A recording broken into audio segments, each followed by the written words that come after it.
मकसद की राजनीति को हिंसा करने का आरोप लगाया। भाई देखो, मैं तो बराबर कहते रहा हूँ, ये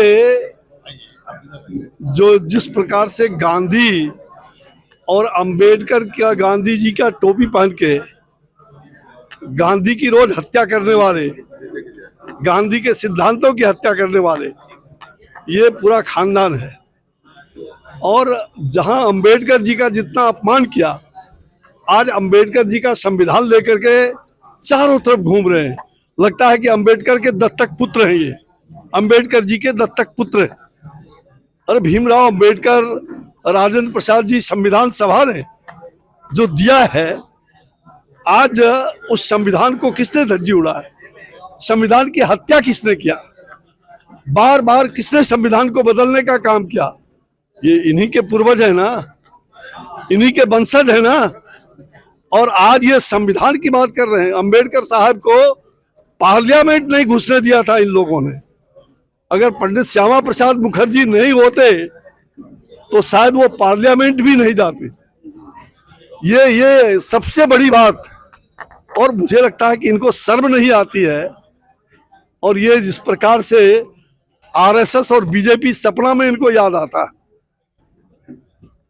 मुझे लग रहा है कि ये गांधी और फरिंगा से जिस प्रकार का ये, मतलब गांधी जी की हत्या करके ये जो गांधी फरिंगा होता है ना, बरसात में आते हैं, टिमटिमाते भी हैं और उसके बाद अपने आप नष्ट हो जाते हैं, ये वही गांधी है। ये असली गांधी महात्मा गांधी, मोहनदास करमचंद गांधी, गांधी पूज्य बापू हम लोगों के पूज्य हैं।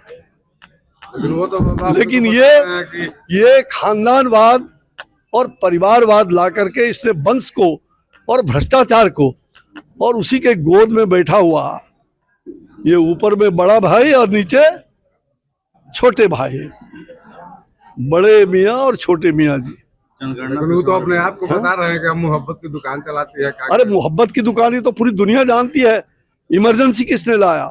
आपातकाल ला करके हजारों लोगों को, हमारे जैसे सैकड़ों हजारों लोग, हम लोगों ने आपातकाल में कुर्बानी दी थी। आपातकाल में इंदिरा गांधी की तानाशाही को जवाब दिया था और उसके कारण से इंदिरा गांधी को भी ये समझना पड़ गया तानाशाह का, और वो पूरे परास्त हो गए, चारों पौवा चित्त हो गया। लोकतंत्र की हत्या किया उन्होंने।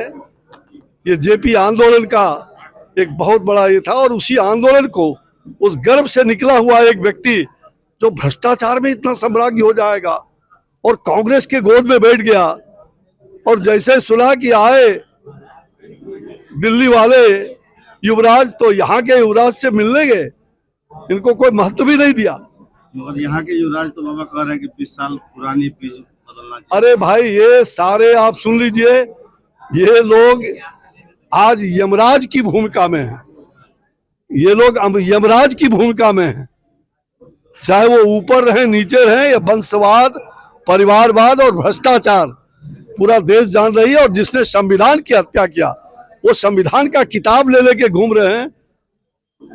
इनको कभी भी देश, जिसने लोकतंत्र की हत्या किया, जिसने जेपी पर प्रहार किया, ऐसे लोगों को देश कभी नहीं छोड़ सकता। और ये कांग्रेस के लोग लाख नाक डुबा लें, अब ये वंशवाद फिर से नहीं आएगा। और मैं कह देता हूं, ये दोनों ही वंशवाद, ऊपर और नीचे, ये सत्ता में कभी नहीं आएगा, कभी नहीं आएगा।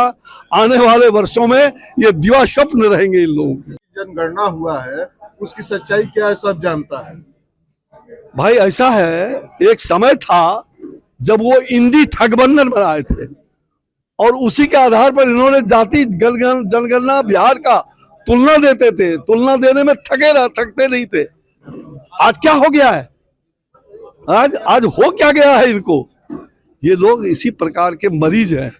ये शुतुरमुर्ग के तरह घूमते रहते हैं, सूंघते रहते हैं, और उनको अच्छा लगने के बाद भी बुरा लग जाता है। आज जाति जनगणना, ये पहले बताए ना इनकी कौन सी जाति है। ये अपनी जाति डिक्लेयर कर दे तो मैं कहूंगा कि हाँ सही बात। राहुल जी उनसे मिले भी नहीं, वो मिलने के लिए गए, उन्होंने महत्व भी नहीं दिया।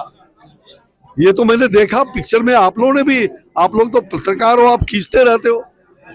हाँ, ये ऐसे यार कांग्रेस का कोई मुराद रह गया है बिहार में। ये बिहार में और दिल्ली के अंदर ये सफाया इनकी तय है।